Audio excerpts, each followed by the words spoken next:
ஓம் ஸ்ரீ வராகி தாயே போற்றி. என் அன்பு குழந்தையே, சரியாக சனிக்கிழமை இரவுல எதுக்காக இந்த வராகி அம்மா உன்னை தேடி வந்திருக்கேன் தெரியுமா? நாளைக்கு நான் சொல்ல போற இந்த பெண் தான் உனக்கான காரியம் வெற்றிகரமாக முடிவதற்கு உனக்கு உதவி செய்ய போறாங்க. அவங்க யாரு என்ன ஏதுன்னு இப்போ எதுவும் நான் சொல்ல மாட்டேன். முழுசா கேட்டு முடிக்கும் போது உனக்கே அதை பற்றிய புரிதல் வந்துவிடும் என் செல்லமே. ஒரு சில பேரு பணம் மட்டும்தான் வாழ்க்கை நினைக்கிறாங்க. ஒரு சிலர் பணம் மட்டுமே வாழ்க்கை இல்ல, மனிதர்கள் தான் அவசியம், மனசுதான் முக்கியம்னு நினைக்கிறாங்க.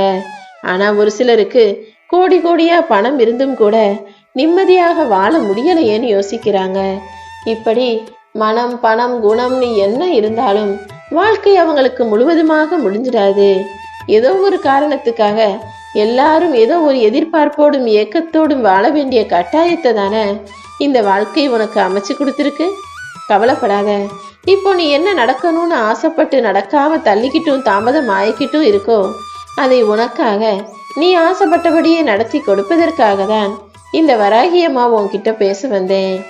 நாளைக்கு நான் சொல்ல போற இந்த பெண் தான் மங்களகரமாக உன்னை தேடி வந்து மகிழ்ச்சியாக உன் மனசுக்கு நிம்மதியை தரக்கூடிய வகையில பேச போற அந்த பெண் தான் உன் வாழ்க்கையில மிகப்பெரிய மாற்றத்தை உண்டு பண்ணுவார்.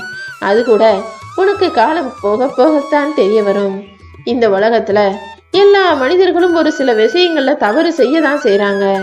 ஆனா தான் செஞ்சது தவறுன்னு தெரிஞ்சாலும் கூட அதை பத்தி யோசிக்காம கூடவே பக்கத்துல இருக்கிறவன் மேல அந்த பழியை தூக்கி போட்டுட்டு தன்னை நல்லவன்னு நினைச்சுக்க கூடியவர்களாக தான் மனிதர்கள் இருக்கிறார்கள் அல்லவா? நீயே கூட எத்தனையோ முறை தவறு செய்யும் போது தெரியாம தான் நடந்துருச்சு. இருந்தாலும் அதை சுலபமாக அடுத்தவங்க மேல போட்டு தப்பிக்க தானே நினைக்கிற.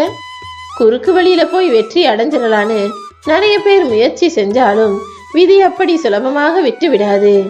உன் வாழ்க்கையில எதை நடக்கணும்னு நான் நினைச்சிருக்கணும், அதன்படி விதிப்படிதான் உன் வாழ்க்கையை நான் அமைச்சு தருவேன். நேர்மையான வழியில முயற்சி.